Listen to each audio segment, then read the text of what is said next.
Bonjour à tous et bienvenue pour cette nouvelle saison de NFL qui commence.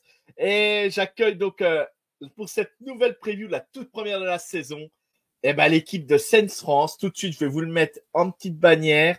Merci à Elio et Bertrand du French Quarter et membres de la page X Saints France.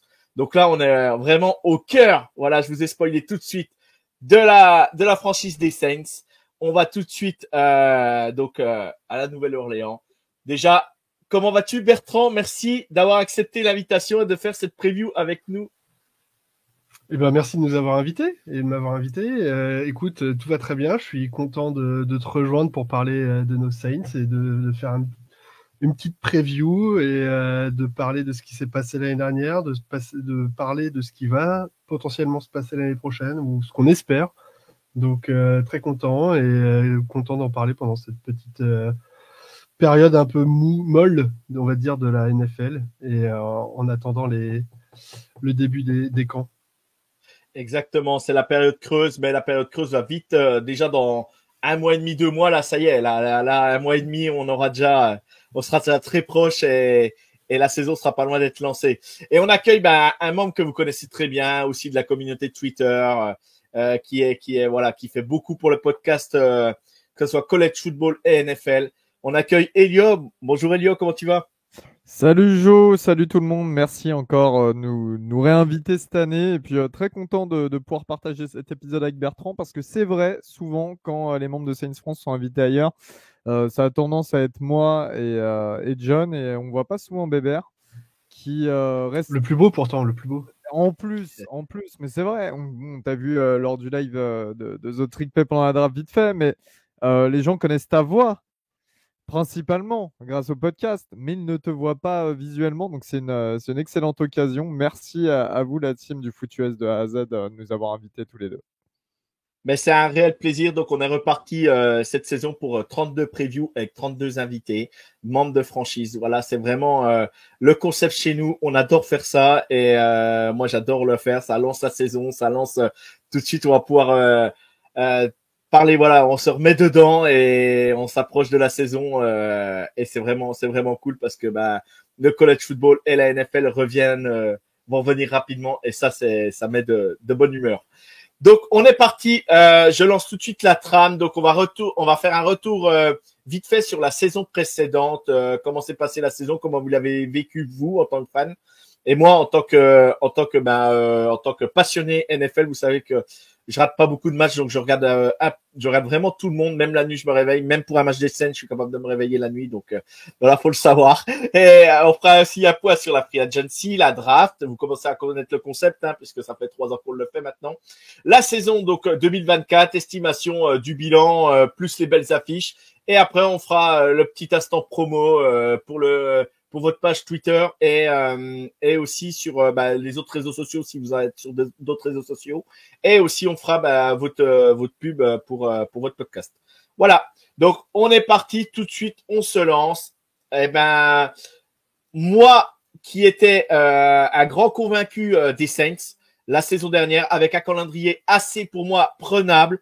On en avait discuté, Elio. J'étais plutôt chaud sur vous en plus. J'étais très chaud sur vous parce que je reviendrai après dans l'épisode plus tard parce que voilà, les Saints, je redoute toujours de vous jouer en tant que fan de Kansas City malgré tout parce que vous êtes toujours embêtant, on va dire. Et là, je voyais vraiment une belle saison pour vous et je voyais c'était une belle année. Alors après, il y avait rien de. C'était la première saison de Dennis Allen, voilà, qui était quand même qui reprenait le poste de head coach derrière donc la légende Sean Payton chez vous, qui n'est pas simple non plus à faire. Faut être clair. Et du coup voilà. Donc vous avez fini la saison quand même à 9-8. Moi j'annonçais, j'ai refait un petit review. Je crois que j'annonçais ça devait être 13-4 ou un truc comme ça pour vous la saison dernière. Et on est arrivé à 9-8 avec je refais quand même ça commence bien la saison, victoire contre Tennessee, non à Tennessee, contre Carolina, défaite à Green Bay, Tampa, victoire contre les Patriots, défaite contre les Texans, défaite contre les Jaguars, victoire contre les Colts, Chicago. Les Vikings défaite, Atlanta défaite, les Lions de Détroit défaite, Carolina victoire, victoire contre les New York Giants, défaite contre les Rams de Los Angeles, victoire contre Tampa et victoire contre les Falcons au dernier match pour faire un bilan de 9-8. Pour moi, voilà, déception, même si vous finissez en bilan positif. Je vous ai entendu parler, vous êtes aussi assez critique envers votre équipe quand même. Quand ça va pas, vous savez le dire. Voilà, comment vous avez vécu cette saison, parce que mais il y avait quand même la place pour faire quelque chose pour vous. Je dis pas d'aller au Super Bowl, mais il y avait quand même la place, quoi. Comme tu le dis, il y avait la place. Il y avait le calendrier qui était prenable, comme tu le dis. On va mettre des gros guillemets, hein, parce qu'un calendrier n'est jamais facile en NFL. Mais Exactement. Il était plutôt facile, normalement. Il était le premier ou le deuxième plus facile, d'après les résultats de l'année précédente. Un résultat prenable, une conférence prenable, parce que faut pas le nier non plus, nos adversaires directs de conférence étaient quand même relativement faibles. Donc tout ça, mis bout à bout, on aurait dû être un peu mieux. Donc moi, si je dois résumer un peu en un mot, la saison, c'est frustrante. Elle a été énormément frustrante parce qu'il n'y a eu aucune dynamique. Aucune dynamique.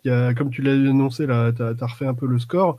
On n'a pas fait plus de 2 victoires d'affilée, 3 défaites d'affilée, 1 victoire, 2 défaites, et il n'y a jamais eu de dynamique qui s'est mise en place.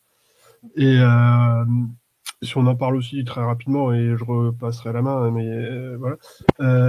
L'attaque a été famélique. Enfin, si on prend au global, Denis Allen, il a fait ce qu'il a pu, et on peut lui reprocher beaucoup de choses, et surtout son leadership.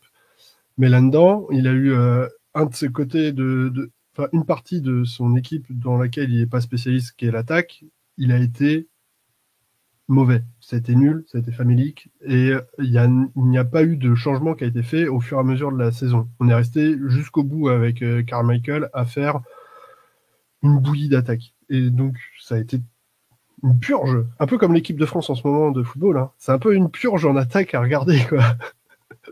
Ouais, mais au moins les matchs, on les gagne avec l'équipe. Ouais, putain, merde, ouais, c'est vrai, merde. Bon, on va appeler Didier Deschamps pour mettre en offensive coach, excuse-moi. Mais ouais, donc, faut contacter Dédé, là. Ouais, ou plutôt la chatte à Dédé pour qu'on lui récupère et qu'on la mette chez les Saints. Bref, non, mais voilà. Dans les grandes lignes, c'était frustrant, c'était pas beau à voir au niveau de l'attaque. Je laisserai Elio parler de la défense parce que là, pour le coup, on a des belles choses à dire sur ça. Non, mais moi je suis dans l'alignement total de ce que dit Bertrand. On n'a pas une saison qui était sous une certaine dynamique, ça fluctuait, des victoires par-ci par-là, puis ensuite ça repartait sur des défaites, etc. Des matchs qu'on a lâchés qui étaient pourtant assez faciles à gagner, d'autres matchs où on était meilleur que ce qu'on attendait. Voilà, il n'y a pas énormément de leçons à retirer, si ce n'est que Denis Allen n'a pas convaincu en tant que head coach, si ce n'est que l'attaque, encore une fois, a été horrible. Là, on a retenu des leçons parce qu'on en parlera après, mais il y a eu des changements à ce niveau-là. Voilà, déçu parce que c'était une division qui était totalement prenable. On l'a vu, ça s'est joué au tiebreaker avec les Buccaneers qu'on bat en plus en avant-dernière journée, mais c'est pas assez. Mais c'était vraiment une division faible et puis ça a prouvé en fait que notre équipe était mine de rien une équipe faible tout simplement. Ça ressort un bilan positif, mais dans la douleur quoi. Dans la douleur. Ouais. Alors moi ce que je suis déçu, donc défensivement les Saints, voilà, ça travaille très bien, il y a toujours voilà, c'est plutôt cohérent. Par contre, l'attaque, voilà, moi je suis déçu avec le talent que vous avez, les joueurs que vous avez. On attendait quand même. C'était la deuxième saison, si je me trompe pas, de Chris Olave. Voilà, et il n'y a pas que lui, hein, Michael Thomas et tout ça. Et moi j'y croyais vraiment parce que je me dis voilà, Derek Carr, c'est pas non plus c'est pas le meilleur quarterback de la ligue, c'est pas le plus mauvais non plus. Faut être clair. Et je m'attendais vraiment à mieux, quoi. Je m'attendais vraiment à un truc. Voilà, je dis les Saints, ça va être solide défensivement, ils vont remporter les matchs qu'il faudra et voilà. Donc bon, on va pas revenir là-dessus. C'est pas la peine on va dire de dire voilà. Mais il y a eu des choses qui ont été mal faites, dont le coordinateur, je pense, offensif, qui n'a pas aidé non plus quoi toute la saison. Mais comme tu dis, Derek Carr, il est pas mauvais, il était moyen. Là, il est arrivé dans un nouveau système après avoir passé, je sais plus combien de temps, 10 ans ou peut-être 8 ans chez les Raiders. il fallait qu'il s'adapte, donc il était moyen, et en gros, le résultat de l'équipe, c'est qu'on était à l'image du QB, on était moyen, et on a surperformé quand on nous attendait en dessous, on a sous-performé quand on nous attendait au-dessus, malheureusement, et comme tu le dis, on avait des armes offensives qu'on n'a pas su exploiter, des Olave, des Taysom Hill. Taysom Hill, on avait une stat, on adorait, il y en avait même d'autres qui adoraient la sortir, c'est que dès qu'il avait plus de 6 portées, on gagnait. Et celle-là a été dingue. Et c'est vrai que dès que tu lui mettais la balle dans les mains, il courait, et on arrivait à avancer, à faire bouger les chaînes. Alors on aime ou on n'aime pas, et c'est vrai que Taysom Hill est très clivant comme personnage, mais c'est une arme offensive, le bonhomme. Il sait lancer un peu, il sait courir, il sait recevoir. Et on a d'autres armes offensives qui sont un peu sympas à voir. Et on n'a pas, ouais, Carmichael, il n'a pas su mettre la mayonnaise dans le bon sens pour avoir quelque chose de sympa. On a eu aussi pas mal de problèmes de blessures, hein, comme chaque année chez les Saints. De toute manière, le staff médical, ça, c'est pareil chez les 32 équipes, j'ai envie de dire, quoi, les blessures. Oui, ça c'est sûr. Mais la O-line, elle a été une nouvelle fois décimée. On n'a jamais eu en fait notre O-line titulaire qui jouait ensemble sur un des matchs de la saison, ou peut-être un, et encore, je suis même pas sûr. Mais en tout cas, toute la O-line a été complètement décimée, donc pas facile pour Derek Carr. Derek Carr a joué pendant des semaines blessé aussi à l'épaule, il me semble. Donc à prendre en compte. Michael Thomas a été très très bien revenu en début de saison. Il fait 2 gros matchs, etc. On se dit waouh, quand même, avec toutes les galères qu'il a eues, ça c'est impressionnant. Puis il se reblesse pour la saison. Marshall Lattimore, qui est comme notre cornerback numéro 1, se blesse pour toute la saison. Pareil, on dit qu'il va revenir dans 2 semaines, et au bout de 2 semaines, à chaque fois, il va revenir dans 2 semaines. Il n'est jamais revenu. Voilà, on a eu quand même pas mal de galères en termes de blessures physiques, mais on n'a rien eu de créatif pour pallier à ça.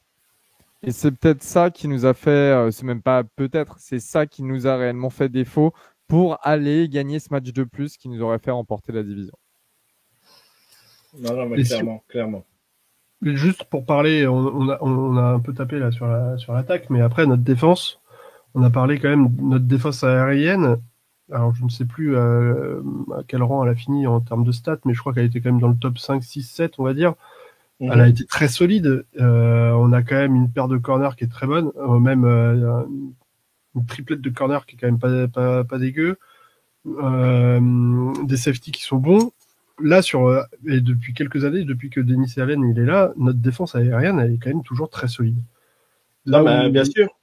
Là où le bas blesse, c'est toujours la défense contre la course, et là, elle a été permissive et ça a été très compliqué. Bon, ça, c'est autre chose, mais on a quand même on a des Mario Davis qui a encore fini comme meilleur plaqueur de l'équipe, qui a non, il n'a pas encore mon âge, mais il a 36 ans, je crois, le mec, et donc c'est incroyable, quoi. Et on a des leaders comme ça en défense qui font plaisir à voir. Et j'avais même dit à un moment dans la saison, faut croire que les Saints sont devenus une équipe défensive et plus une équipe d'attaque comme on avait avec Peyton et Drew Brees.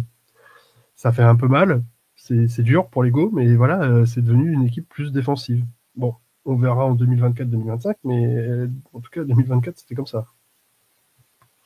Non, mais pour appuyer ce que tu dis, Bertrand, là j'ai les scores de tous les matchs. Vous avez 4 matchs où vous avez pris plus de 20 points. C'est pas beaucoup, énorme, hein. C'est pas beaucoup, hein. En moyenne, c'est 17 points, 15, 13, 17, 17, 15. Et faire que 9 victoires. Et faire que 9 victoires avec, en prenant si peu de points, c'est quand même con, hein. Bien évidemment. Non, mais bien sûr. C'est pour ça que pour appuyer ce que tu dis, voilà, la défense était au rendez-vous. Et on le sait chez les Saints, voilà, c'est quand même, c'est assez solide de ce côté-là.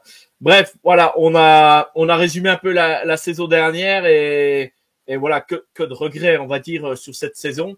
Bon, aller au Super Bowl, c'est autre chose. Il y a que 2 équipes qui y vont, hein, chaque année. C'est pas, voilà, on peut pas dire que vous jouiez le Super Bowl non plus.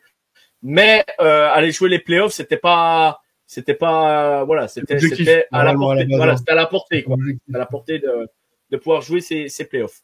Bref, donc du coup, on a bien résumé cette saison-là. On va partir du côté de la free agency avec, déjà, on va faire les départs. Vous avez perdu donc le QB Jameis Winston qui est parti aux Browns. Les deux receveurs, Kate Kirkwood, pardon, excusez-moi. Michael Thomas, ils sont même pas le citer, lui.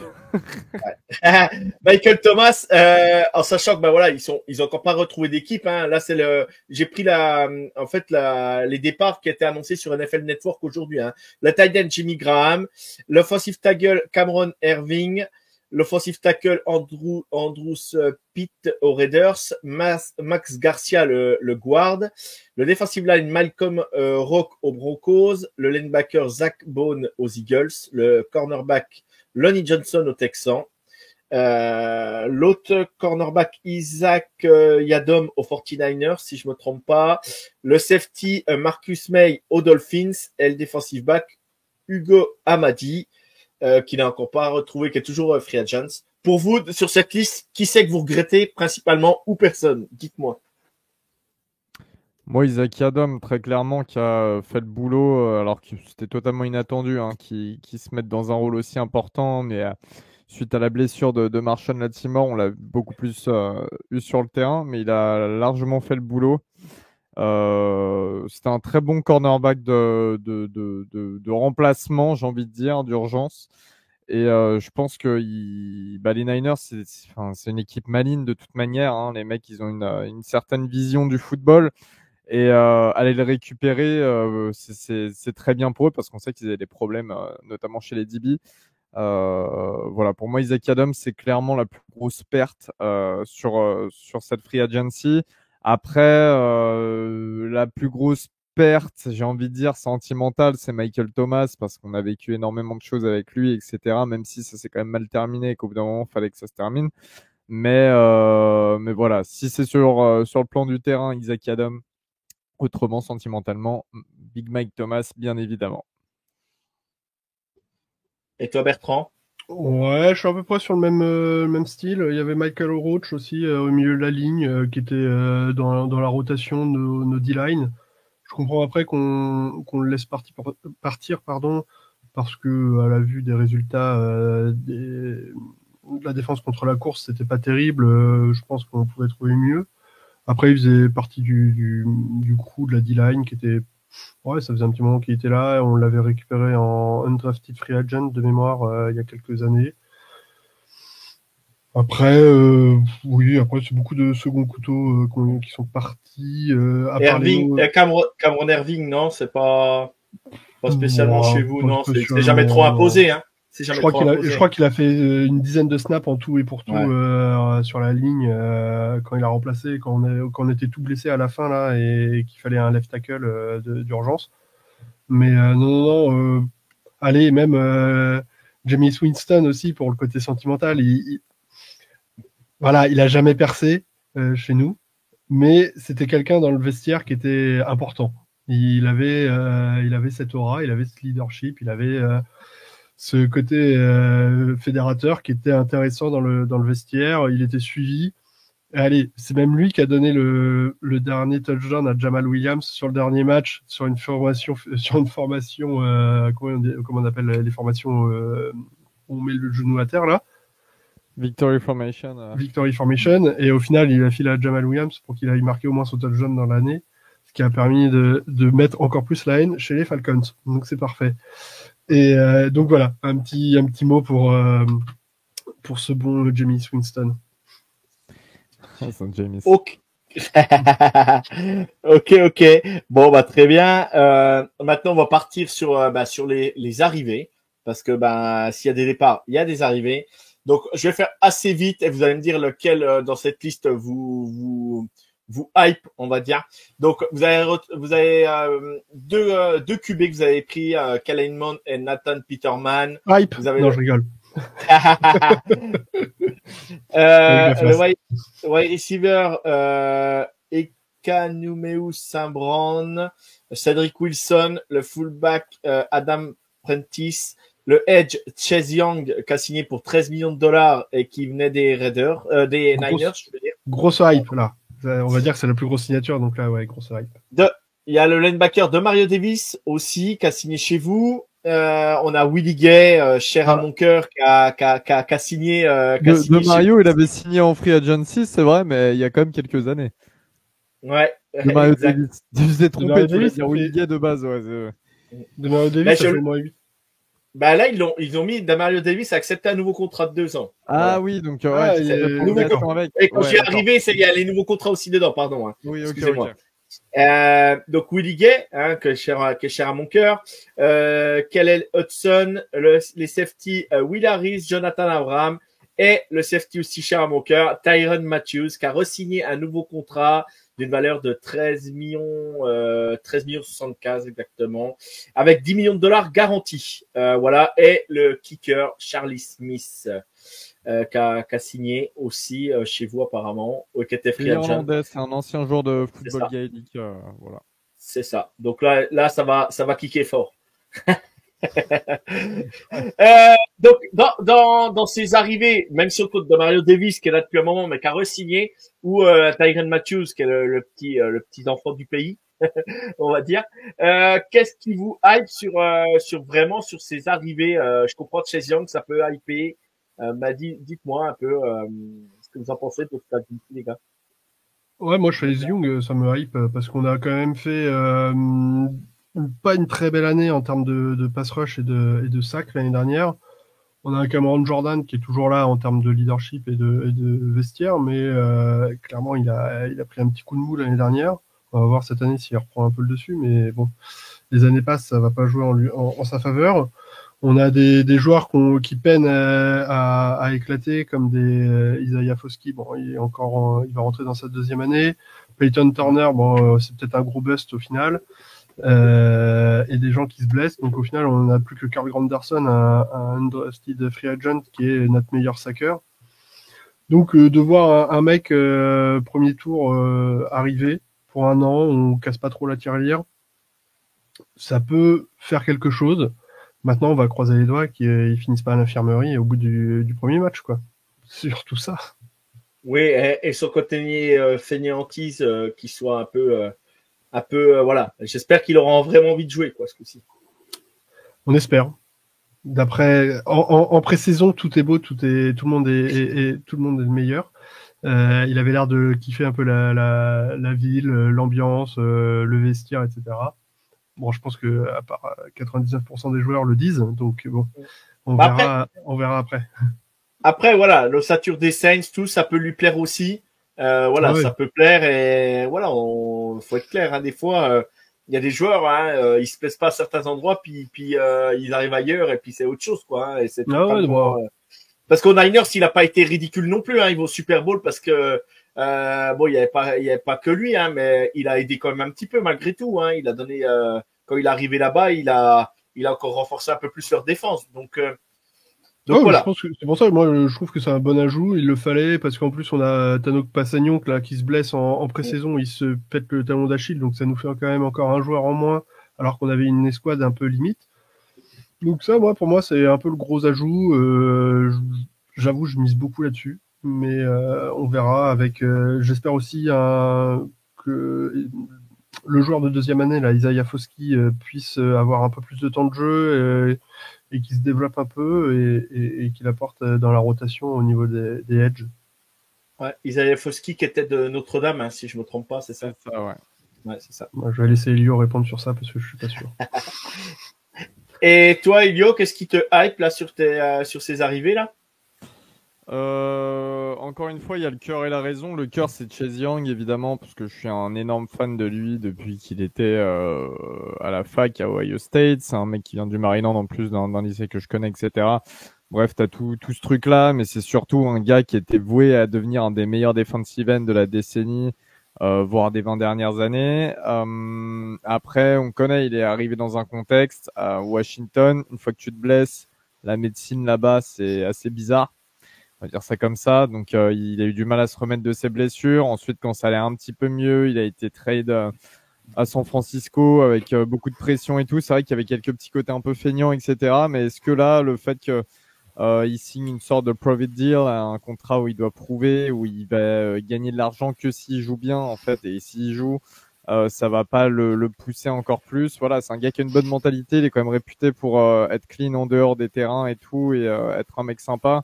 Moi, tout ce que je souhaite, c'est que ça fonctionne, quoi. C'est assez incroyable d'avoir un mec qui était numéro 2 de la draft il y a peu de temps, arrivé chez nous comme ça, et surtout sur un poste où on a besoin un petit peu de corps. Donc ça, c'est le côté sentimental. Le côté de la raison, c'est un joueur que tu connais bien, Joe. Willie Gay, qui a beaucoup joué chez les Chiefs, qui a toujours été très intéressant, qui va être une vraie plus-value, je pense, dans notre core linebacker. Où quand même, on a eu un Pete Werner un petit peu en outside là, qui était en galère l'année dernière, où on a besoin finalement de profondeur. C'était vraiment aussi ça le gros sujet, parce que si t'as Nefi Sewell, il s'était blessé en fin de saison dernière, etc. Tu voyais qu'il y avait plus grand monde derrière. Là, voilà, on récupère un petit joueur à la draft, je tairai le nom tout de suite, et surtout Willie Gay qui a pas mal d'expérience, et en plus qui a de l'expérience dans ce qu'on appelle une winning team, ce qui est très important, mine de rien. Non, puis vous serez pas déçus de Vullier. C'est vraiment un joueur d'équipe, un joueur de, voilà, c'est le mec qui donne tout pour l'équipe, quoi. Et ça, franchement, nous, on le voyait, hein, le coup de la parade qui célébrait le Super Bowl. On voyait bien que c'était ses derniers moments à Kansas City. Voilà, mais franchement, moi, j'adore les joueurs comme ça où, voilà, ils se donnent voilà, ils donnent même leur corps à la science par moment. Et c'est vraiment un gros plaqueur, et un mec qui a un QI foot un peu supérieur à la moyenne. Il lit très rapidement les jeux et ça permet des fois, la défense de faire le play qu'il faut au bon moment. Donc, je pense que c'est un bel ajout de votre part. Donc, plutôt bien joué. Et puis, voilà, même si Tyrann Mathieu, moi, c'est Tyrann Mathieu malgré tout, parce qu'il a beau être vieux, il a beau être déjà âgé, mais ce gars, il est un peu sur le déclin, mais il est toujours là, il en faut toujours un dans le vestiaire, voilà.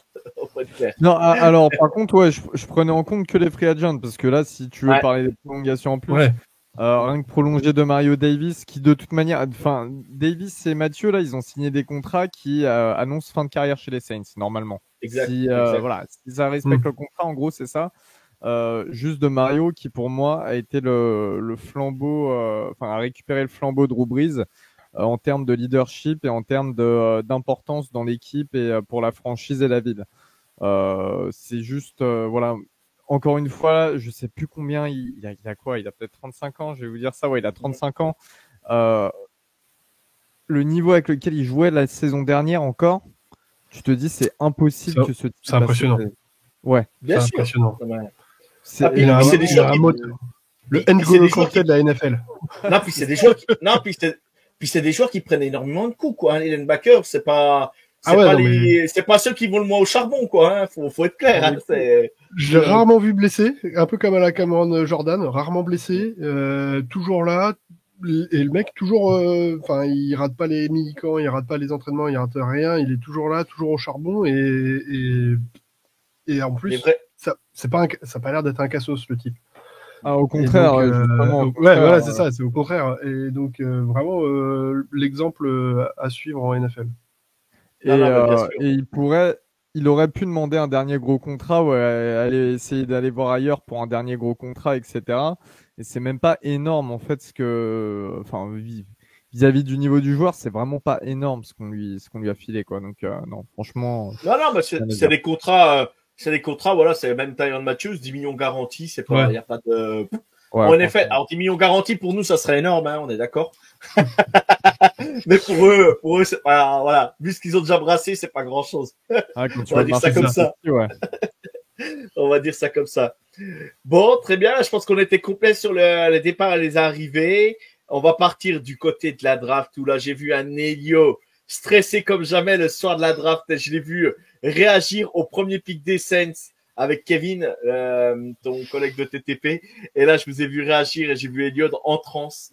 On va tout de suite rentrer. Faudrait qu'on puisse le remettre en replay là maintenant. Ce serait beau. Ça serait beau. Mais j'ai pas pensé à le prendre, mais j'aurais dû le faire. Hein. Ça reste. Donc les Saints à Nouvelle-Orléans avaient plusieurs choix à cette draft. Ils avaient 1, 2, 3, 4, 5, 6, 7 choix qu'ils ont pris. Donc ils avaient au round 1. Donc c'était pas évident. Est-ce que vous alliez rester à votre place? Est-ce que vous alliez monter? C'était vraiment pas facile à interpréter ce que vous alliez faire. Et du coup, vous avez besoin de rien faire, je crois, si je me trompe pas. Et Taliesin Fuaga, offensif d'Oregon State, tombe chez vous. Et là, je vois Elio une réaction incroyable parce que là, c'est le joueur que tu voulais. Et en plus, ça renforce votre O-line. Vous en aviez grand besoin. Et c'est un mec qui est pas blessé. C'est un mec, voilà, on débriefera après dessus, mais voilà, c'est un mec qui est complet. En round 2, en 41e position, vous avez pris Cullen McKinstry, le cornerback d'Alabama. Après, vous n'avez pas de choix 3 et 4. Round 5, vous prenez Spencer Rattler, QB de South Carolina, que j'adore, malgré tout, même si ça a été parfois quelques voilà, il n'a pas toujours été bien dans sa tête, mais voilà, ça reste un quarterback que j'aime vraiment. Round 5, donc Bum Mims, le wide receiver de Pittsburgh. Toujours au round 5, Jalen Ford, le linebacker de Texas. Round numéro 6, en 190e position, Christian Boyd, defensive tackle de Northern Iowa. Et en round 7, le dernier choix de la draft, ça a été Josiah Ezrim, offensive tackle d'Eastern Kentucky. Alors, on va rentrer tout de suite on va vraiment dans le dur. Les Saints, voilà, défense malgré tout, cher à votre cœur, ça il y en avait besoin, oui, en offensive tackle, il y avait besoin aussi en attaque. Et les deux premiers choix, voilà, défense, attaque, les seeds, on va dire, les positions sont comblées. Et quel joueur vous aviez pris, quoi? Elio ou Bertrand, quel veut prendre la parole? Je laisse le spécialiste parler en premier. Non, mais ouais, énorme réaction de ma part. Pourquoi? Parce que les Saints, choix numéro 14, qui ne bougent pas, qui ne trade up pas pour rien, qui font pas de panic move. On savait qu'on avait absolument besoin d'offensive tackle, de O-line dans tous les cas, et surtout d'offensive tackle. On savait qu'on avait besoin de D-line aussi. La D-line, finalement, on a eu Chase Young pendant la free agency. Mais voilà, là, c'était le moment crucial. On voit le premier tackle qui part chez les Chargers. Ensuite, il y a Olu Fashanu qui commence à tomber. Mais dans ma tête, je me dis, c'est pas possible que ça passe les Titans. Après, les Titans font une sorte de move bizarre en prenant Jesse Latam. Fashanu, finalement, je vois les Jets arriver, je dis c'est bon. Non, je vois les Falcons arriver, je me dis ouais, il y a moyen qu'ils le prennent. Les Falcons. Oui, on peut s'arrêter 30 secondes dessus, mais ouais, vas-y. Non, mais déjà voir Jesse Latam sortir, je comprenais pas. Et puis ensuite, les Falcons ont réussi à rentrer dans une plus grosse incompréhension. Donc, draft assez folle quand même en début de draft. Puis, et puis je vois les Jets, je me dis Fashanu, ils passent pas les Jets. Bref, c'est ce qui se passe. Et là, je me dis bon, les Raiders ils vont aller prendre Fuaga et les Raiders qui prennent le tight end. Ouais, Brock Bowers de Georgia. Ouais. Et là je dis et en fait, c'est ce moment-là qui est le plus compliqué quand tu es fan des Saints, c'est quand tu sais que tu as les planètes alignées mais qu'ils vont faire une dinguerie de choisir le bon joueur au bon moment et de ne pas faire de bêtises. Et sous Peyton, il y en avait des bêtises. Là, il y en a quand même moins depuis 2 ans. Ces 5 minutes peuvent être très longues où tu te dis, on a le joueur. Il faut juste qu'il fasse pas la dinguerie habituelle. Quand tu vois écrit Pickizin, qu'est-ce qu'ils vont nous faire? ouais, voilà, c'est ça. Le Pickizin, tu te dis, ça y est, c'est fini, on a fait de la merde. Mais... C'est ça. Et du coup... Puis là, t'as Roger qui fait durer le suspense en plus. Ouais. Oh, et quand il arrive, il blablate sur autre chose. Oh là là, quelle horreur. Non, puis on prend Taliesin Fuaga, voilà, il y avait rien à dire, c'était exactement ce qu'il fallait. Alors c'est un right tackle de métier, hein, c'est pas un left tackle. On essaye, là on voit là pendant la off-season, on essaye de voir s'il pourrait jouer à gauche parce que c'est vrai qu'on a perdu à gauche et qu'on compte plus sur l'autre. Comment il s'appelle? J'oublie son nom parce que je veux même plus entendre parler de lui. Bon, il sera toujours là, mais à droite.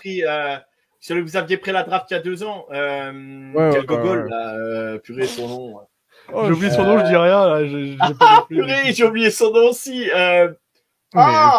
C'est pas possible. Trevor Penning, évidemment. Trevor Penning, voilà. Malheureusement, on risque de l'avoir encore. Hein. Bah ouais, de toute façon, il va devoir jouer, mais ils essaient de le faire passer à droite. On sait que Taliesin Fuaga, c'est un right tackle de base. Il devait être là pour remplacer Ryan Ramczyk. Au final, il pourrait jouer à gauche. Mais bref, c'est le bon choix au bon moment. Au deuxième tour, pareil, on trade up d'un seul coup. Alors, c'est là où j'ai eu un gros coup de stress parce que je me suis dit pour qui on va trade up, sincèrement, quand j'ai vu que plein de defensive tackles commençaient à tomber. Et c'est vrai que notre intérieur D-line, même si on a récupéré Brian Breezy l'année dernière, tu peux toujours te poser 2-3 questions. Et je me dis, oh, pourvu qu'on fasse pas comme tout le monde à aller chercher un defensive tackle qui est moyen, tu vois, avec un panic move. Et là, je vois qu'on prend Kool-Aid McKinstry, qui était clairement le BPA, tu vois. Avoir un mec qui a le niveau pour devenir un cornerback numéro 1 dans une équipe, l'avoir au deuxième tour, et puis l'ajouter à ce corps de DB, comme le disait Bertrand, qui est déjà assez impressionnant et bon. Voilà, je vais pas me plaindre de ça. Et puis après, bon, on descend de 3 rounds plus tard au cinquième tour. Et là, Spencer Rattler, je m'y attendais pas parce qu'on avait déjà récupéré Jake Kenner au 4e tour l'année dernière. Mais c'est vrai que c'est pareil, on fait du BPA, on récupère un mec qui était pendant une période potentiellement first pick overall, qui a un potentiel énorme. Tu sais que tu as au moins des Carr pour les 2 prochaines saisons en tant que titulaire. Donc Rattler, il a aussi le temps d'apprendre derrière, etc. Donc non, j'étais super content. D'ailleurs, je pensais qu'il tomberait bien plus tôt à la draft. Et puis après, voilà, bon, Bob Mintz, vous savez que j'étais pas fan, mais c'est du choix par rapport à ses mesures, etc. Jalen Ford, c'est un très bon leader, très bon joueur au poste de linebacker pour la profondeur. J'étais ultra content de Jalen Ford. Christian Boyd, gros potentiel, et là on va chercher un intérieur D-line, tu vois. Mais en fait, c'est que des mecs qui sont draftés, à part Bummins, c'est que des types qui sont draftés au bon moment, à leur range, et c'est ça qui m'a fait plaisir. Et Ezirim, c'est un petit peu anecdotique, mais tu donnes un petit peu de profondeur à ta O-line, et puis c'est notre ancien O-line légendaire chez nous, Jerry Evans, qui l'a coaché sur un ball pour le process pré-draft et qui est tombé amoureux de lui. Et donc, pourquoi pas si il peut s'intégrer à la Non, mais bien culture. sûr. Et Après, de toute façon, si ça marche en 5, 6, 7, c'est que du Ouais. bonheur. Hein. Moi, je vois bien à Kansas City, c'est ce qui se passe de temps en temps. C'est les rounds 5, 4, 5, 6. Quand tu vois Pacheco, running back, 7e choix, et quand tu vois ce qu'il fait, voilà, tu te dis c'est que du bénéf, quoi. Mais Jo, c'est pour ça, et je le dis maintenant sur chaque plateforme où je peux le dire, mais j'insiste là-dessus, c'est pour ça que la draft, faut prendre ça au sérieux et que à l'époque, nous les Saints, on avait tendance à avoir à partir du 4e tour, 5e tour, tous les mecs qu'on piquait, ils faisaient 1 an dans l'équipe et ils se barraient, ou ils étaient sur la practice squad, ils étaient pris par une autre équipe, etc. Enfin, tu vois, il n'y avait aucun intérêt. Chaque pick est important, chaque pick doit être une plus-value à ton équipe, une vraie valeur ajoutée. Et même si c'est des mecs qui ont un potentiel moins bon, parce que bien sûr, tu vas plus bas dans la draft, ils doivent avoir leur utilité dans ton roster. C'est important. Faut avoir une sorte de projection avec les mecs que tu piques. Sinon, va drafter que des undrafted free agents, te fait pas chier, quoi. Enfin, voilà. Exact. Après, un 7e tour qui tombe dans ton practice squad, c'est pas offensant, quoi. C'est un peu. Exactement. Je trouvais ça normal. Faut juste faire attention à ce qu'il soit pas dans la récupéré par une PS. autre équipe. Mais tu vois, un 7e tour à la limite, mais un 5e, même un 6e, genre moi j'aimerais bien, tu vois, bah, surtout en plus nous avec toutes les blessures, etc. Tu vois, moi ça m'intéresse que ces types-là puissent être dans ton roster en tant que remplaçant. Ouais, tu vois. Je suis d'accord. Bah, tiens, tu prends Willie Gay, c'est un mec qui a été drafté au 4 ou 5e tour. Hein. Voilà, tu vois, c'est des mecs comme ça, quoi. C'est des joueurs comme ça qui, des fois, qui te font gagner des titres, hein, par moment. Et ils sont là pour te donner le coup de main. Et quand tu les as, t'es bien content de les avoir, quoi. Nous, regarde le leader offensif Camara, c'est en 3e tour. Le leader défensif de Mario Davis, bon, pas Cam Jordan, mais de Mario, c'est en 5e tour. Bien sûr. Donc voilà, tu vois. Bien sûr. Et dans ces fins de tour là, ce que j'aime bien là dans les pics qu'on a pris, c'est que alors peut-être pas Bum Means, mais beaucoup là, c'est des joueurs qui ont fait beaucoup de snaps en université. Et donc c'est des joueurs quand même qui ont joué, qui ont pas mal participé, qui ont quand même qui arrivent, alors peut-être dans des universités peut-être plus faibles que les grosses universités et les grosses conférences, mais au moins ils arrivent avec beaucoup de snaps, beaucoup d'expérience. On verra s'ils font le step vers la NFL, mais au moins on a pris des joueurs avec expérience et ça j'aime bien. Je trouve que c'est déjà un bon plus. Ok. Non, mais moi ça me paraît cohérent. La draft j'aime plutôt bien. Kool-Aid McKinstry, il faut savoir quand même c'était un joueur qui était attendu quand même au premier tour selon les insiders quand même. Il était quand même attendu vraiment il y en a même qui l'annonçaient quasiment pick numéro 1 au niveau des cornerbacks. Voilà, faut pas oublier que cornerback, c'est quand même un poste très prisé en NFL. Elle est récupérée en 41e position, vu le potentiel du joueur, parce qu'on sait pas ce qu'il fera quand même, mais vu le potentiel du joueur, il était coaché par Nick Saban quand même, donc c'est des joueurs qui arrivent avec AQI foot la part du temps, voilà, qu'on déjà fait des game plans comme en NFL et tout ça, voilà, c'est la meilleure école, c'est les meilleures écoles pour envoyer des joueurs en NFL, quoi. Ouais, non, mais qui sont déjà voués à jouer des gros matchs sous pression, etc. Exact. Voilà. Exact. Les d'Alabama, c'est vrai qu'on a tendance à les connaître. Il y a pire. Et pour l'instant, dans notre roster, si je peux me permettre, excuse-moi, Jo. Oui, vas-y. On a Marshall Latimore. On sait pas trop où ça va nous mener avec son contrat et son envie. On a Paulson Adebo qui est en fin de contrat l'année prochaine, donc la saison là qui arrive. On a notre nickel, j'ai un trou de mémoire et j'essaye de meubler et j'arrive pas à souvenir. Alonte Taylor qui aimerait bien jouer sur l'extérieur, mais là pour l'instant il est un peu dans le slot et voilà, on sait pas trop où ça va aller et parfois il a des petits trous d'air. Donc un coulet de McKinstry qui arrive, c'est pas dégueu et clairement Latimore, ça fait quelques années aussi qu'il a pas fait une saison complète. Adebo, pour l'instant, je crois qu'il a fait une saison où il y a eu un petit problème de santé aussi, donc clairement, reblinder les corners, sachant qu'on est sur une ligue qui est très aérienne, je signe tous les jours. Tu m'aurais dit Cullen McKinstry à la draft 2023, je t'aurais dit, les DB de Bama, c'était pas top. Parce que un joueur progresse à tout moment, hein. Comme nous dans la vie, comme dans nos métiers ou dans nos trucs, on progresse au bout à un moment donné, on progresse. Mais là, Cullen McKinstry a vraiment progressé sous Nick Saban en un an et vraiment est devenu le joueur qu'il est devenu aussi parce qu'il a progressé, quoi. Hein. Et donc rien n'enlève de progresser. Et il est peut-être pas encore en fin de progression et il va encore progresser en NFL. Et voilà, donc c'est pour ça que des fois, d'un an à l'autre, il y a certains joueurs. Tu prends Joe Burrow quand il était à Ohio State, puis tu prends le Joe Burrow à LSU, c'était pas le même, quoi, par exemple. Quoi. Donc, ils ont progressé et tout joueur peut progresser à n'importe quel moment. Des fois, dans certaines équipes, soit ils changent de fac, soit ils sont dans la même équipe et ils progressent en un an. Ben, c'est la preuve que les mecs, ils mûrissent et puis voilà, ça peut mettre un certain temps plus que d'autres chez certains. Donc voilà. Non, plutôt une draft cohérente, correcte. Spencer Rattler, moi c'est vraiment le mec que j'adore. J'espère qu'il arrivera en NFL. Là il a le temps de se préparer derrière Derek Carr. Puis on sait que Derek Carr par moment il peut se blesser aussi. Donc ça peut être le mec faire deux matchs dans la saison pour se mettre en route tranquillement. S'il faut aller peut-être chercher un match avec les wide receivers, la room de receveurs que vous avez, de tight end, tout ça, ça peut peut-être bien se passer aussi sur un ou deux matchs, quoi. Une saison complète, je dis pas, mais un ou deux matchs, ça peut se faire. Voilà.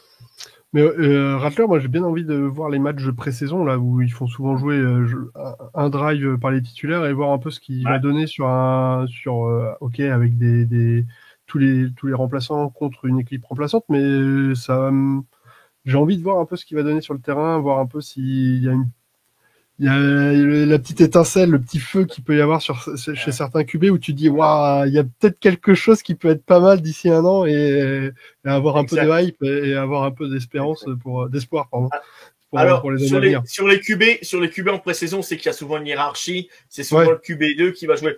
Mais par contre, sur le reste des joueurs, il va rencontrer des défenses où il y a des joueurs qui veulent gagner leur place aussi. Et du coup, il va tomber contre des bons joueurs. C'est vrai que les matchs de pré-saison, quand c'est les attaques, c'est pas spécialement le plus convaincant, mais par contre en défense, souvent les mecs, c'est des mecs qui veulent gagner leur place et c'est là que tu gagnes ta place dans les 53. Et du coup, c'est toujours intéressant d'aller voir en pré-saison. C'est sûr, c'est pas l'intensité de la saison normale, mais quand tu rencontres les mecs qui veulent gagner leur place, on sait jamais, quoi. Un 6, 7e tour, 5e tour qui veut gagner sa place, il est obligé de se montrer en match de pré-saison. S'il se montre pas, ça sera compliqué pour lui. Donc voilà, il va rencontrer quand même de bons joueurs en face de lui. Donc c'est très bien. Je pense que c'est très bien. Je suis d'accord avec toi là-dessus, Bertrand.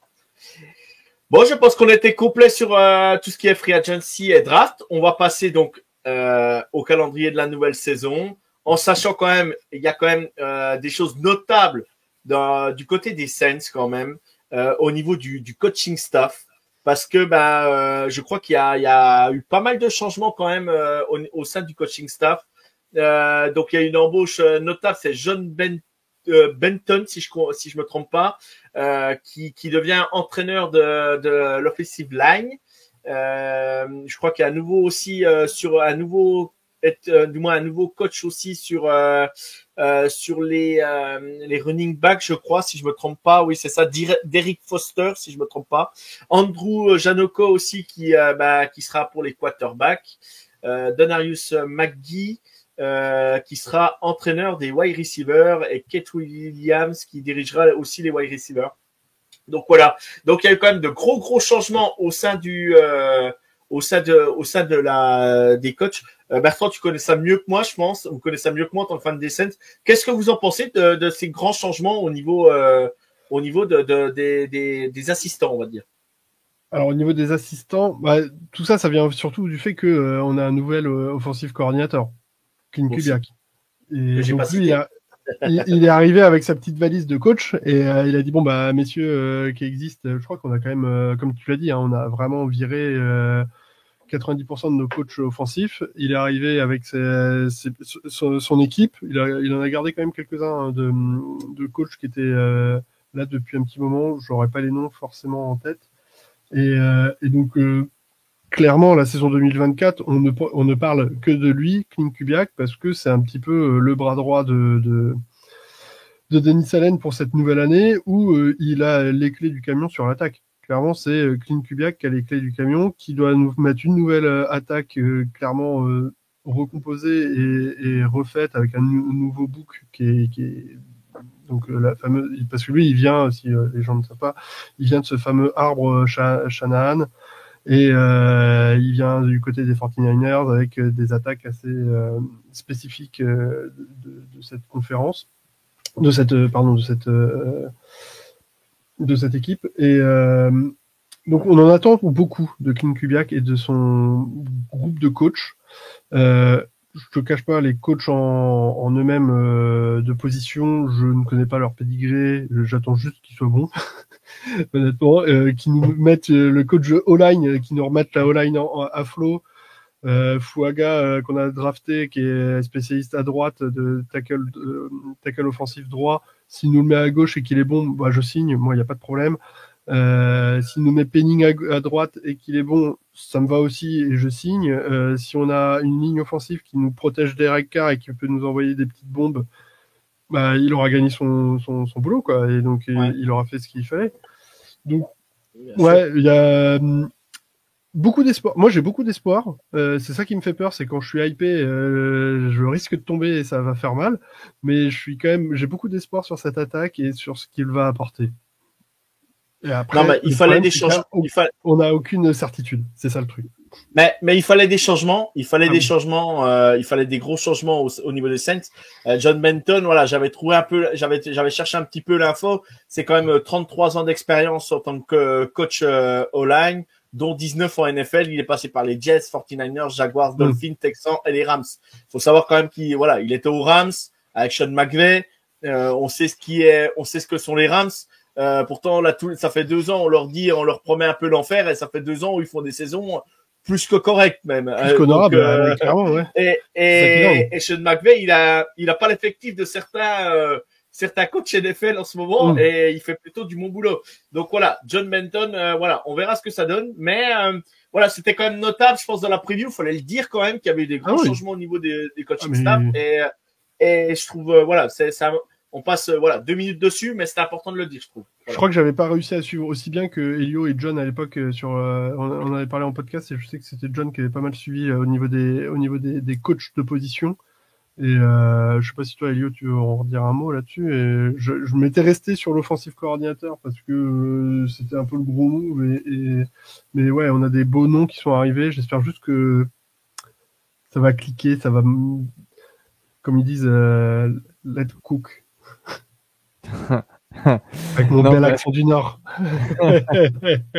Non, mais c'est vrai que en fait, on a ramené c'est tout le coaching staff offensif là, qui a été changé, hein. Chez les coachs receveurs, on a ramené Keith Williams, qui était un coach privé de pas mal de gros receveurs NFL, mais qui a aussi évidemment pas mal d'expérience dans le métier.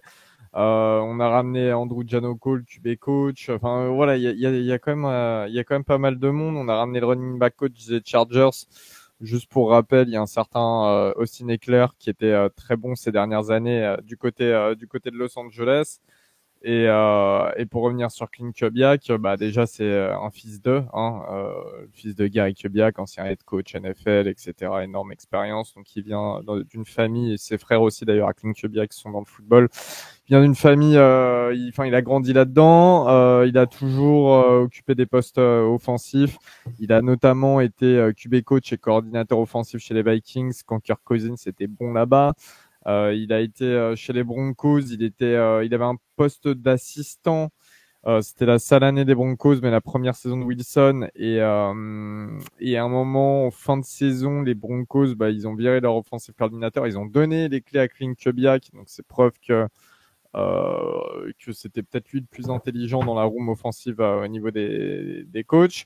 Et puis pareil, là, il est passé par San Francisco la saison dernière. À mon avis, on a vu comment ça s'est passé en termes d'attaque du côté de la Californie. Donc non, beaucoup de hype sur tout ce changement de coaching staff offensif. On va voir si ça clique bien. Après, va falloir aussi laisser du temps. Faut pas juger dès la première saison, etc. Kubiak, ça reste un mec jeune. Il a 37 ans. Il fait partie de cette nouvelle vague de coach. Mais encore une fois, il faut pas non plus se précipiter. C'est une course, pas un marathon. Enfin, c'est un marathon plutôt, excusez-moi, et pas un sprint, quoi. C'est ce qu'on avait dit une fois sur un de nos podcasts où notre general manager laisse le temps à ses head coach de se développer. Et même s'il y a une saison qui est pas terrible comme ce qu'il a fait Dennis Allen, alors ok, il a fait un résultat positif, mais dans la physionomie, c'était pas beau. Il a été élu le plus mauvais coach de NFL par je ne sais plus quelle représentation des joueurs, etc. Mais le general manager laisse le temps et redonne les armes, enfin, laisse le head coach mettre en place les armes dont il a besoin. Il répond à ses besoins en prenant un nouvel offensive coach, en prenant des nouveaux joueurs, et il le laisse développer son jeu sur 2, 3, 4 années s'il y a besoin. Après, je pense qu'il sera capable d'arrêter les frais si ça ne marche pas. Mais on n'est pas dans une franchise où au bout d'un an, ça s'est mal passé, bim, tu sautes. Quand tu vois qu'on a fait 3 années de suite à 7-9 avec Drew Brees et Sean Payton, il n'a pas sauté, Sean Payton. Parce que il avait confiance en lui, il avait confiance en Drew Brees, mais on a fait quand même 3 années de suite, ce qui est une honte, de faire 3 années de suite à 7-9 avec Drew Brees et Sean Payton. Mais on est dans une culture où on laisse le temps quand même aux joueurs et au staff de se développer. Ok. Bon, c'est parfait. Désolé, c'était un peu long. Je voulais mettre le point. Mais de toute façon, il fallait s'y attarder. C'est pour ça que je l'avais mis dans mes notes, parce que ça me semblait important. Et qui de mieux que de vous pour en parler, parce que vous êtes fan de la franchise et que vous savez, vous êtes toujours au cœur des nouvelles. Donc, il fallait un peu plus de précision. Donc, c'est très bien. Moi, j'avais certaines infos, je les avais pas toutes. Voilà, donc voilà. Et du coup, on va partir donc sur le calendrier de cette saison. Donc, vous ouvrez la saison le 8 septembre. Vous recevez les Carolina Panthers, un match de division tout de suite. Après, vous allez à Dallas. Vous recevez les Eagles de Philadelphie. Vous avez 2 déplacements compliqués, les Falcons et Kansas City. Ensuite, vous allez recevoir Tampa Bay et les Broncos. Vous allez ensuite aller chez les Chargers de Los Angeles. Vous allez aller donc le deuxième match chez les Panthers le 3 novembre. Ensuite, donc week 10, ça sera les Falcons que vous recevez et les Cleveland Browns. Plus bye week en week 12. Et vous aurez 3 matchs à domicile parce que vous recevez aussi tout de suite après la bye week les Rams de Los Angeles. Après, vous allez à New York. Vous allez recevoir les Washington Commanders. Le 24 décembre, vous allez jouer à Green Bay. Alors là, à Green Bay, bon courage pour vous parce qu'aller jouer dans le froid là-bas, ça va être très, très compliqué. Ensuite, vous recevez Las Vegas et vous finissez la saison par un match de division qui va bien toujours contre les Tampa Bay Buccaneers. Alors moi, je vais être clair. Je me suis arrêté sur 3 matchs. Les Eagles, Kansas City et le dernier match de Tampa Bay. Pour moi, c'est des matchs qui seront compliqués pour vous. J'ai quand même mis bilan positif pour les Saints. Alors après, vous me direz ce que vous en pensez. Je vais y aller tout de suite. Je vous ai mis 17. J'espère que vous me ferez pas mentir cette année. Parce que la prochaine, sinon, je vous mets en négatif, je vous préviens. Parce que l'année dernière, je m'étais hypé sur vous. Donc là, dans cette année, voilà. J'annonce 17, j'annonce des défaites.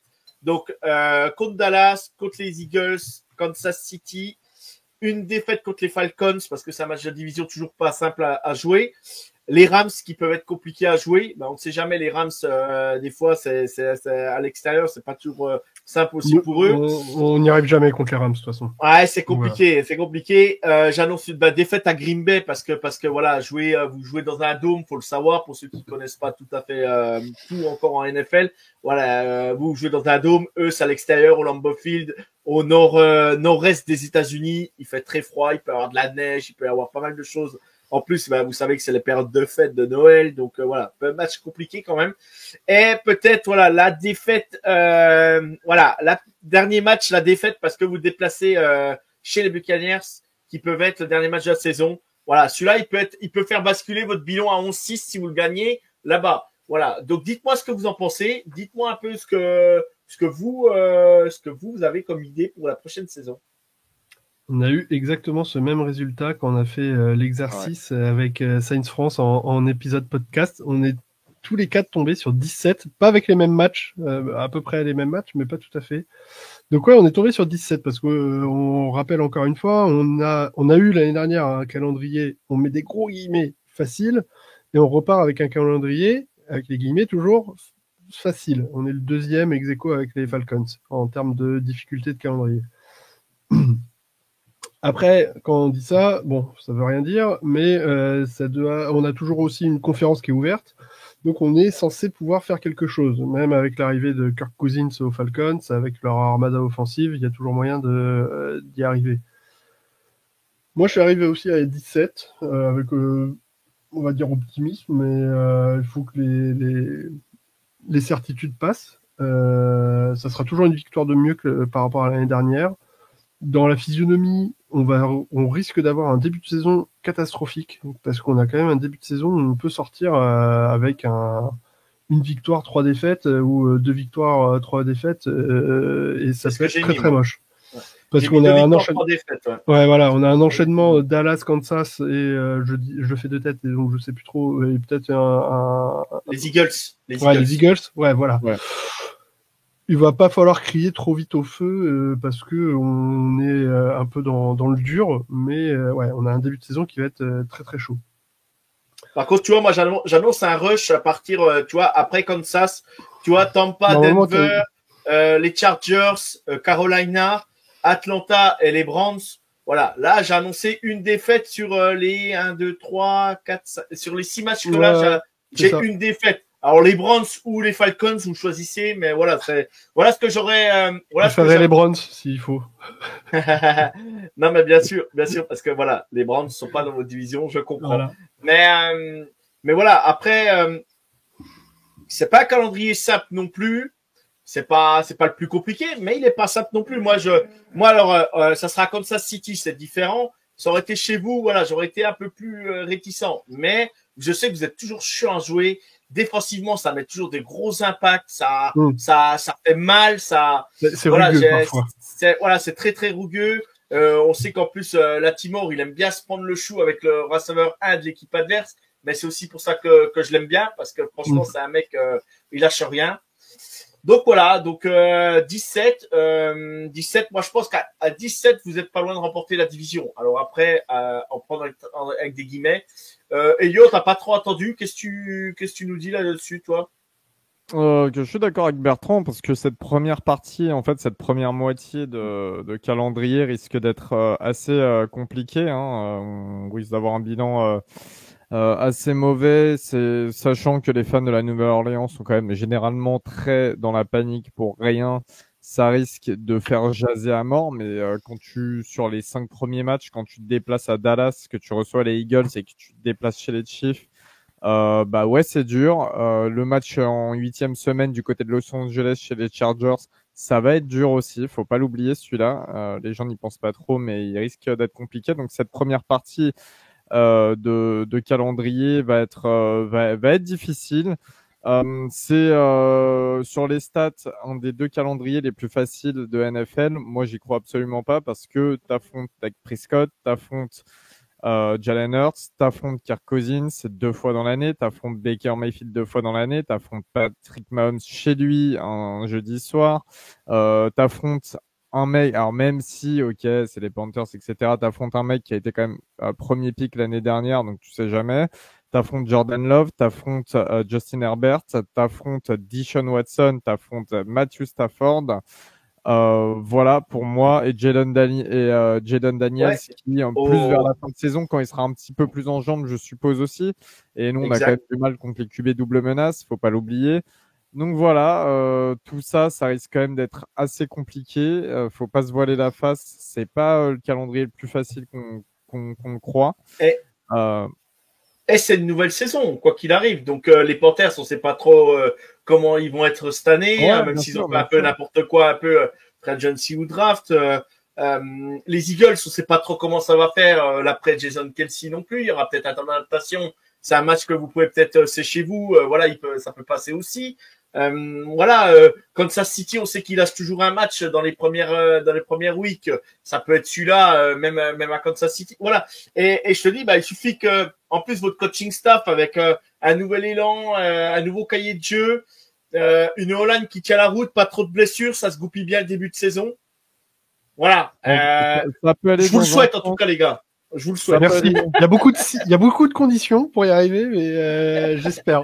Bah maintenant, je prends des pincettes parce que Euh, l'année dernière, j'étais tellement Ah hype ouais, que il là, je faut. prends Hein. des pincettes.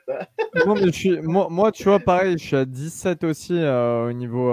Donc, comme il le disait, Bertrand, on était tous unanimes là-dessus chez Science France, même si on n'avait pas les mêmes matchs. Je suis à 17 aussi et potentiel vainqueur de la division. On a quand même une équipe qui est plutôt solide sur le papier, comparé. Enfin, pas comparé, mais on n'est pas, franchement, on n'est pas plus faible que les Falcons, les Buccaneers ou les Panthers, tu vois. On n'est pas beaucoup plus fort non plus. Euh, Après, pareil, les Falcons, nouveau head coach, nouveau façon de jouer, un nouveau quarterback, quand même une room de receveurs et de tight end ou même de running back qui font un peu peur maintenant, faut le dire, parce qu'ils ont fait une free agency aussi assez agressive. Les Falcons, si ça vient à cliquer, ça peut faire peur, quoi. c'est Parce pour qu'on dit ça. calendrier facile, quand tu tapes 2 fois les Falcons dans la saison, c'est déjà pas un match facile parce que c'est un match de division.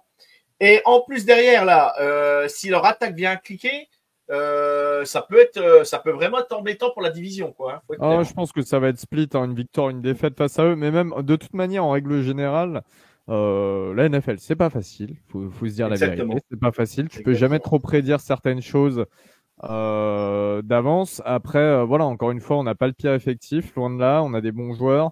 On a quand même Derek Carr qui a montré de très belles choses en fin de saison dernière, en espérant qu'il reste un petit peu sur cette dynamique, même s'il y a toute une off-season, etc., etc. Mais c'est vrai qu'on s'attend quand même à avoir une nouvelle impulsion offensive. Donc pourquoi ça fonctionnerait pas pour Carr non plus? Voilà, je pense qu'il faut rester optimiste et se dire qu'on va encore, on va vivre une situation, je pense, une saison un petit peu similaire à celle de l'année dernière, c'est-à-dire ni catastrophique, mais ni trop bonne non plus. Et puis si ça nous permet au moins d'aller accrocher les wildcards en playoff, bah pourquoi pas. Et puis on l'a vu, hein, les Buccaneers, ils jouaient face aux Eagles la saison dernière en playoff. Et, sur un match, tu peux le remporter et c'est ce qu'ils ont fait. Donc voilà, si on peut un petit peu grappiller des choses comme ça, pourquoi pas. Moi, je préfère Ouais, être ouais. dans cette situation-là, et c'est ce que je dis souvent, je préfère être dans cette situation-là qu'une situation où ton équipe, elle perd tout le temps et tu as toujours des motifs d'espoir et au final, elle est toujours mauvaise. Voilà. Il y a des équipes qui sont comme ça. Ouais, Bien. Bertrand, vas-y. Je voulais juste rebondir sur les affiches où tu parlais des grosses affiches, Joe, avec les Eagles, les Kansas City, les Chiefs, pardon, et les Cowboys. Non, Moi, Tampa, j'avais mis. Tampa, pardon, ouais. Je m'en étais mis une autre de côté qui était plus sentimentale, qui était Saints Broncos, où on va affronter Sean Payton avec les Broncos. Et là, je pense, même déjà notre défensive end, Cameron Jordan, l'a déjà dit que c'était un match qu'il avait noté pour l'année prochaine. Je crois qu'il a même dit il y avait que ce match pour l'année prochaine.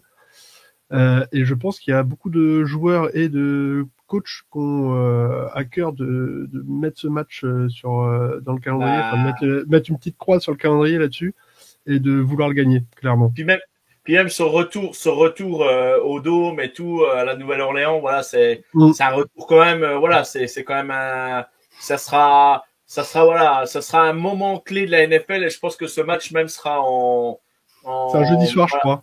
Ouais, je crois, voilà, bon, c'était quasi sûr, de toute façon, un match comme ça, le retour de Sean Payton à la Nouvelle-Orléans, c'est sûr que là, les télés vont s'en régaler.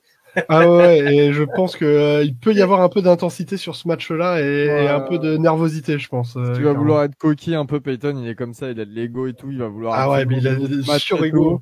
En face Dennis Allen, il va vouloir avoir ce rôle de l'ancien apprenti entre guillemets qui surpasse le maître. Il sera. Je pense qu'il va y avoir un truc plutôt. Il sera ovationné par le public quand même, comme quand. Pas sûr. Je vais te dire, la fanbase n'a pas trop apprécié la manière dont il est parti. Il a laissé l'équipe. Ouais, c'est vrai. Il a laissé l'équipe en état. C'est vrai. Puis il a quand même été, voilà, il a fait 2-3 sorties aussi sur les Saints qui étaient, voilà, le mec, il a pas trop la langue dans sa poche, quoi. Il s'est pas mis en position de s'attirer à toutes les faveurs. Après, faut pas non plus oublier les bonnes choses. Et ça, c'est le problème de No Fun, c'est que c'est toujours, et c'est pour ça que je te parlais de la première partie du calendrier, c'est que c'est toujours assez extrême chez No Fun. Et je pense que après le match face aux Chargers, Denis Allen ils voudront pendre la tête de Denis Allen en plein milieu de Bourbon Street. Voilà. Mais parce que, mais bon, en espérant que ça se passe mieux que ça. Bon, très bien. Bon, on espère un bon calendrier à 17, une victoire en division pour vous, les fans des Saints. Je vous le souhaite. Je vous souhaite une bonne saison. N'hésitez pas à venir nous voir sur nos lives parce qu'on aura des émissions quasiment chaque soir sur le Foot US de A à Z. Pour ceux qui sont en podcast, n'hésitez pas à passer sur la chaîne YouTube. Il y a un petit bandeau qui défile avec notre Tipeee, l'inscription sur la chaîne YouTube, parce que voilà, les dates des previews, tout ça. Donc voilà, n'hésitez pas à passer aussi, ceux qui écoutent en podcast. Dans les voitures, vous faites comme moi. Et puis sinon, allez sur la chaîne YouTube du Foot US de A à Z. N'hésitez pas à vous abonner. C'est la petite promo. J'en profite donc pour mettre le petit bandeau et Elio ou Bertrand. Faites votre promo. Allez-y, c'est pour vous les gars, c'est votre moment. N'hésitez pas. Vas-y, Bébert. Ah non, je te laisse, Elio. C'est toi le présentateur. Vas-y, tu vas faire ça mieux que moi. Non, mais depuis un an, avec la team Saints France, donc sur Twitter, Saints France, on a créé notre podcast, French Quarter Podcast, que vous pouvez trouver sur toutes les plateformes d'écoute, tout simplement. C'est aussi simple que ça. Voilà, on est partout où vous voulez. Vous pouvez commencer à nous suivre dès le début de cette nouvelle saison. Voilà, on se retrouve avec John qui n'est pas là et qui en fait des gros bisous, qui est un petit peu le père fondateur de Saints France. On a Alexis qui est un de mes meilleurs potes ici dans la vraie vie, qui est également là. Donc eux, ils font la partie portugaise du podcast parce que les deux sont d'origine portugaise et qu'avec Bertrand, on se tape des débats qui nous du football portugais qui m'enchante. On est expert en football portugais désormais, on connaît tout. Et puis évidemment, il y a Bébert que vous voyez ici. Et encore une fois, ça me fait super plaisir de l'avoir sur un épisode. On est invité parce que c'est pas souvent le cas. Donc vous pouvez enfin voir Bertrand et encore vous voyez pas sa taille. Même taille que Jimmy Graham. La même taille que Jimmy Graham. Comme ça, les gens vont aller chercher. D'ailleurs, depuis son départ, si jamais il y a besoin chez les Saints. Mais voilà, vous pouvez nous trouver sur toutes les plateformes d'écoute. On a aussi un compte Instagram French Quarter Podcast. Parce que voilà, on voulait avoir le nom Saints France sur Instagram, mais il a été récupéré. On va pas en parler. Oui, cet épisode a été quand même incroyable au niveau de la communauté, c'est quand même assez dingue. On n'en parlera pas, on fera pas de débat là-dessus, mais c'était assez dingue à l'époque. N'hésitez pas. Saints France, c'est pas Saints en France sur Twitter, hein. Saints France. Voilà, Saints France. Et voilà, sur Twitter ou X, n'hésitez pas, c'est la plus grosse communauté française, je crois, où il y a le plus d'abonnés, je crois, si je me trompe pas. Les Seahawks qui sont pas toujours devant. Ah, les Seahawks, bon, ça se joue à quelque chose près, mais voilà, font partie, voilà, où il y a le plus d'abonnés. Donc, n'hésitez pas à les suivre, n'hésitez pas à aller les voir. Et puis, on a une petite communauté, faut pas oublier, on peut ne pas aimer les mêmes équipes, mais on est tellement une petite communauté, c'est tellement une petite niche on a une super communauté FR et c'est un plaisir de pouvoir faire ces podcasts tous ensemble. Parce que exactement, ça reste un sport de niche en France et chacun soutient son équipe.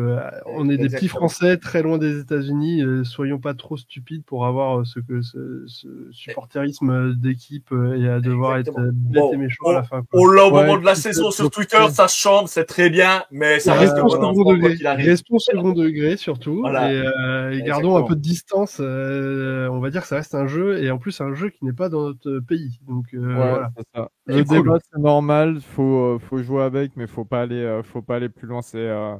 On peut mettre de l'émotion, on peut mettre des sentiments, il n'y a pas de problème, mais voilà.